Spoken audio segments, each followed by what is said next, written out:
The founders of America did not wait till usurped power had strengthened itself in exercise. They detected the abuses in principle, and they prevented the abuses by denying the principle.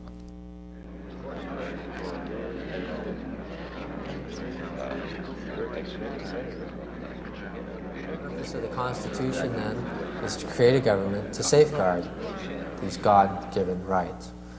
So, in conclusion, this is the foundation of our nation's long history of freedom and liberty. It provides the American people with the ability and the responsibility to shape the future of this great land. If we choose not to take action, we may soon lose our long history of freedom. The choice is ours. Thank you.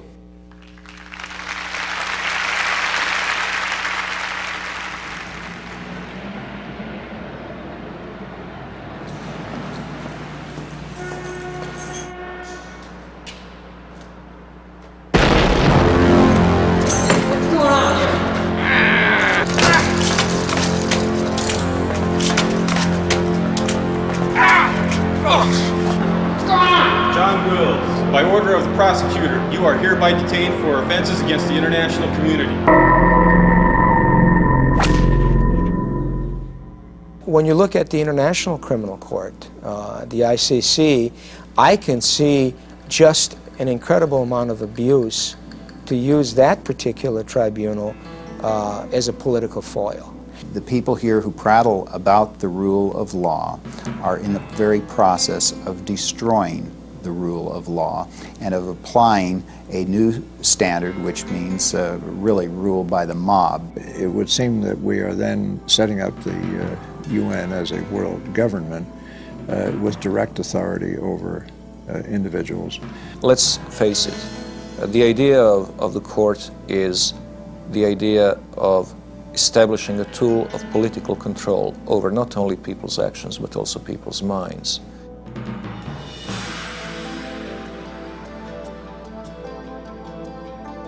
They told me nothing except that my name was on a sealed indictment.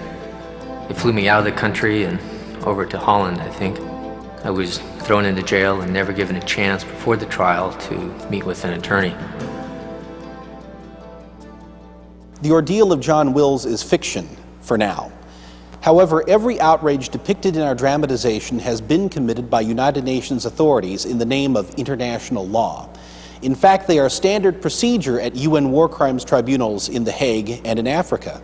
And Americans will be subject to such injustices if the UN succeeds in creating a permanent International Criminal Court, or ICC. On July 17, 1998, representatives of 120 nations approved the ICC statute during a UN conference in Rome. UN Secretary General Kofi Annan applauded this development by claiming that, quote, "Now at last we shall have a permanent court to judge those accused of genocide and other comparable crimes wherever and whenever they may be committed," unquote. The key word in this statement is crimes, and it must be understood that the ICC's architects have no intention of limiting that court's jurisdiction to genocide and comparable crimes. Simply put, through the ICC, the UN and its masters would be able to work their sovereign will upon any individual anywhere in the world. Through this International Criminal Court, and this is really where the rubber hits the road. I mean, you'd have the potential for the UN under this ICC to reach in and rework the social and moral and family and community relations of individual nations. Dr. Charles Rice of the University of Notre Dame Law School is a widely respected expert on both constitutional and family law. They could move in and effectively coerce the signatory countries into conforming their social institutions to this design of the United Nations. This would provide them a blank check to gradually criminalize not only activities as such, but certain political and cultural convictions and values and outlooks. Dr. Serge Trifkovich, Executive Director of the Lord Byron Institute, is a former fellow at Stanford University's Hoover Institution and correspondent for Voice of America. A legal system of a country is inevitably the function of its cultural heritage and of its political structures. What these people are trying to say is that the world has become such a global village, and we all partake to such an extent in the values of human rights, democracy, and free enterprise, that these particular traditions have become meaningless. And because we are all politically correct celebrants in our mutual diversity, anyone can try anyone else, and we know we'll get a fair trial because we are all touchy-feely about the core values having everything to do with empowerment and all the rest of that rubbish. Milwaukee attorney Nick Kostic has volunteered his services as a defense counsel at the UN's War Crimes Tribunal at The Hague. First of all, you are in effect giving away a part of your national sovereignty. In other words, the jurisdiction of your courts. What you're saying is that for whatever reason, our national courts, our prosecutors cannot handle the case concerning this American citizen, and we're going to turn him over. To me, that's obvious that you're giving up that national sovereignty. The problem is that our courts can do the job. Maybe some other courts in the world cannot, but that's not our problem, that's their problem. Author and investigative reporter William F. Jasper attended the UN's International Criminal Court Summit in Rome as a correspondent for the New American magazine. At the Rome Summit, certainly one of the most important and prestigious of the American delegates, unofficial delegates, was William Pace, who was there representing the World Federalist Association. When asked about the possibility of increasing the court's jurisdiction at a later date to include other crimes, said, well, yes, the International Criminal Court is part of a constellation of organizations, and it is the last global institution of this century. He said, we will be able to add other crimes at later dates, environmental crimes, economic crimes, and other crimes concerning drug trafficking. Virtually nothing is outside of the purview, the possibility that these people envision. Nor would the ICC be limited to prosecuting widely recognized crimes. The UN is even now preparing to criminalize opposition to its social agenda. For example, the UN's Human Rights Commission has ruled that enforced pregnancy, that is, opposition to or denial of abortion, is a crime against world law. If the right to be protected against enforced pregnancy is an enforceable international human right, well then what happens to laws that restrict abortion? And if the right of privacy is an enforceable international human right, what happens to laws which restrict marriage to male and female? See, I mean, this is a recipe for a total repeal of the constitutional order that we have, and as well as the Declaration of Independence. And God only knows. Nobody can tell what these things are going to mean. The potential for abuse is virtually unlimited. The essential is that we have the law of God, it's transcendental, and it is the source of all morality, and then we have the law of nations, and the only jurisprudence that still has legitimacy and legality is the jurisprudence of the nation state. For many of the players, the important players in the ICC process, the U.S. system, the U.S. constitutional system, is unjust. And I think that we can be assured that the United States will be the target of global campaigns to claim that our justice system, our police system, our prosecution system is unjust, and that the ICC must step in to provide justice. This whole thing is a monster, because if the provision is that the ICC will not exercise jurisdiction if the home state, the home nation, is prosecuting effectively, then they've got to prosecute, all right? Or presumably bear some kind of burden of proof that they have sufficient reason not to prosecute. The American courts generally are pretty good. You know, You're going to find exceptions, but across the board, I think that Americans do get speedy trials in federal courts, in state courts. The ICC is claiming jurisdiction to try Americans for actions committed within the United States which fit their definition of these crimes, you know, crimes against humanity, genocide, and so on. That is simply a repeal of the Declaration of Independence. I mean, this is outrageous. This, of course, represents the fastening of an alien body of jurisprudence claiming or usurping the title of the rule of law over American constitutional law, over our American constitutional system. You just can't sustain this thing on any basis other than what you're doing is simply canceling the 4th of July. I had no right to confront my accusers, no right to subpoena witnesses, and no right to cross-examine the evidence presented against me. But the prosecution, they were allowed to use hearsay testimony and wild speculations from witnesses I've never seen before. And the court demanded that I give self-incriminating testimony. I refused. I was told that my refusal would be used as evidence against me.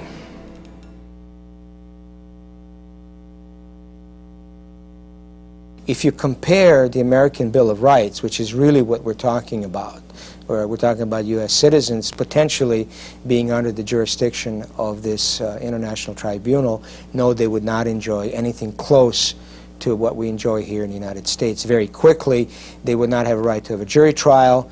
They would be tried by some type of a judge panel, judges who are citizens of other countries, whose reputation may or may not be known, who may or may not be experienced. What is particularly worrying is that in the case of The Hague, we have both the methods and the means that would be considered totally unacceptable by any civilized country's standards in domestic jurisprudence.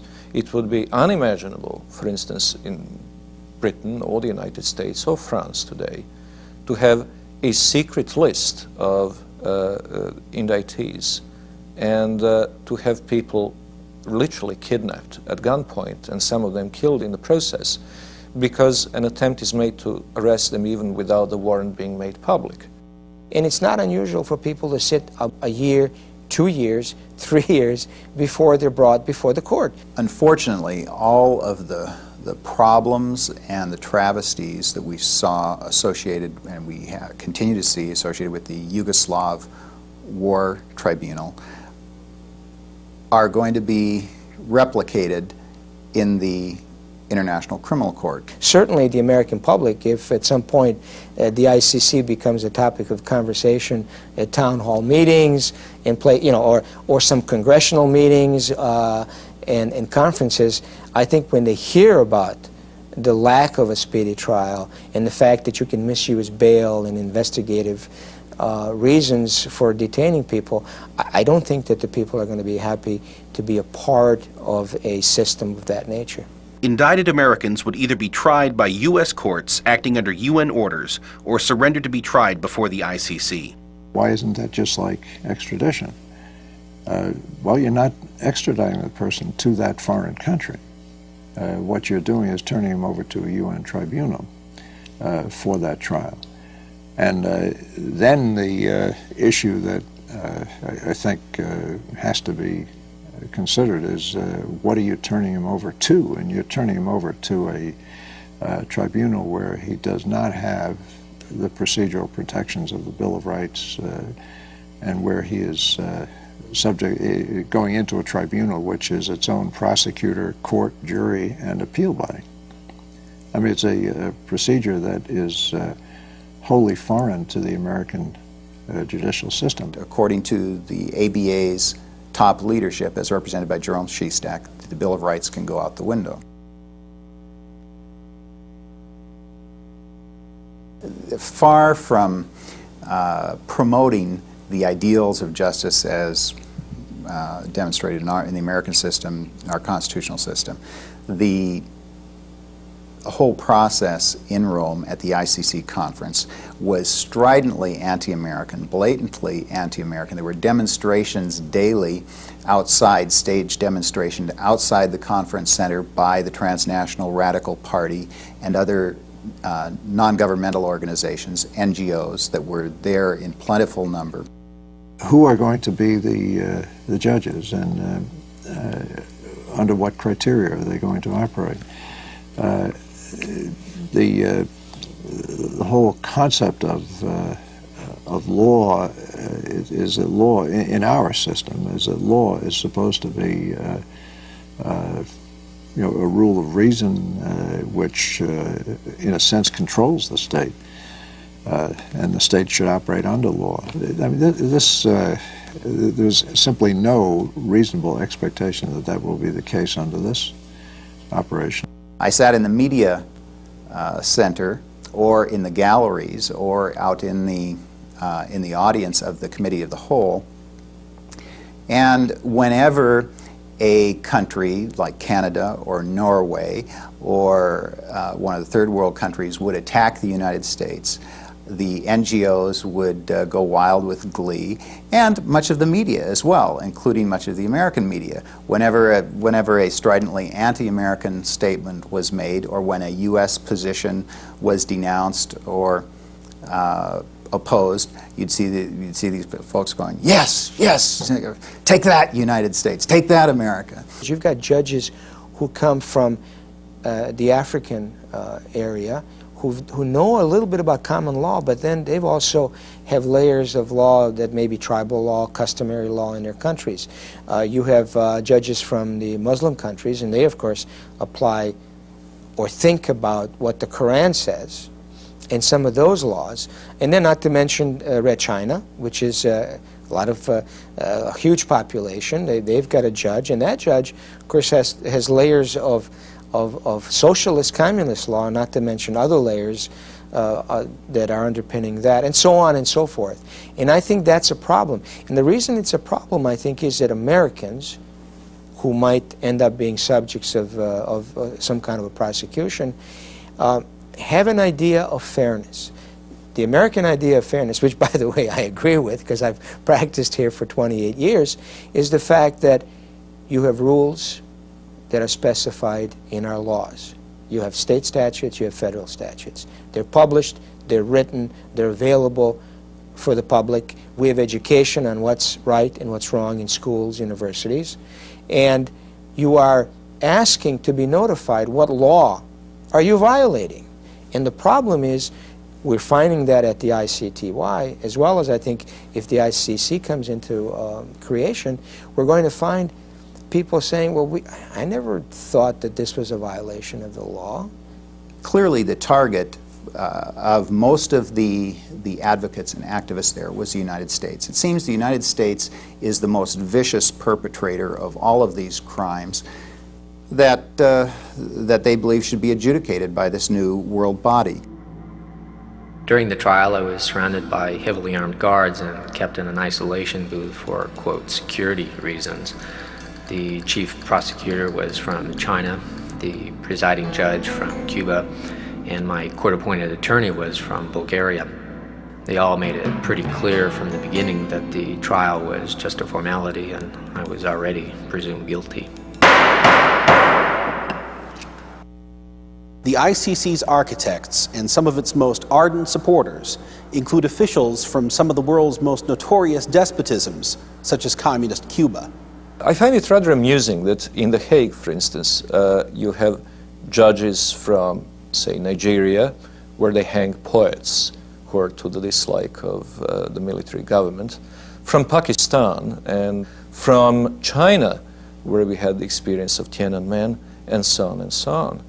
To pretend that in countries that do not share the Euro-Christian tradition of jurisprudence, you can get a fair trial is simply preposterous.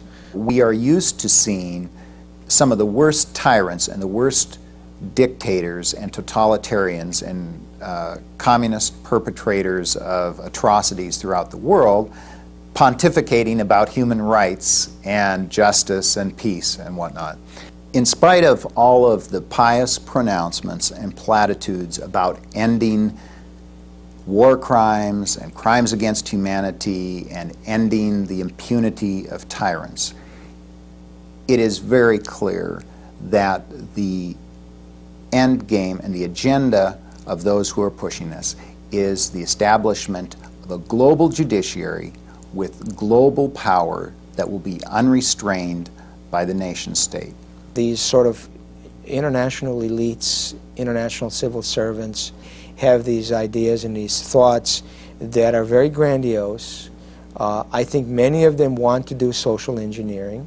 The organizing and driving force behind this whole movement has been private organizations like the Council on Foreign Relations and the Royal Institute for International Affairs, who have throughout this century been the chief proponents for and catalysts for and organizing for driving forces for the whole internationalist movement and the creation of global governance or world government.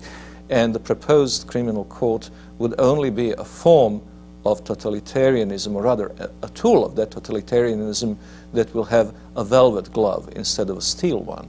What I fear is that there would be a gradual process of salami slicing, where the eventual subjugation of the citizen of the United States or Britain or France to a body that is essentially a voluntaristic, quasi-judicial political body controlled by the political elites would be like putting a frog into the cold water and then gradually increasing the heat.